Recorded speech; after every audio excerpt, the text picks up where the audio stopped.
Good medical morning. Blackheads versus whiteheads. What's the difference? Both blackheads and whiteheads are clogged pores, but the opening of the pore is different in each. In a blackhead, the part of the pore at the surface of the skin is stretched and open.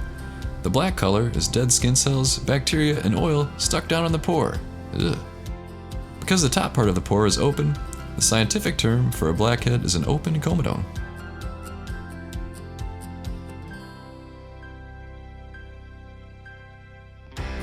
Whiteheads. A whitehead is also a clogged pore, except unlike a blackhead, the top of the pore is not stretched open and exposing the clogged portion. The pore is still clogged, but the surface of the pore is closed, so dermatologists call this a closed comedone. We've found that blackhead removal tools are the best way to treat blackheads and whiteheads without scarring, and not all are the same. The better kits will last you a lifetime, while the cheap kits will cut you and possibly spread bacteria. So we'll put a link below to our favorite. Check it out on Amazon today.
Hey there, Pimple Popper fans. If there's one thing we learned, it's the importance of good hygiene and that germs, viruses, and bacteria can do real damage. In other words, keep your bacteria-covered hands off your face. That's why I recommend a professional comedone extractor kit like this. Available from Amazon with Amazon Prime, these exquisite pimple popper tools are made of the highest quality stainless steel, and they come in a handy case. So don't risk getting nasty bacteria and viruses into your delicate pores. Cellulitis, staph, and other dangerous microbes are real and prominent dangers. So pick up a pimple popper kit for each member of your household and show them that you care about their safety. There's an Amazon link in the description below.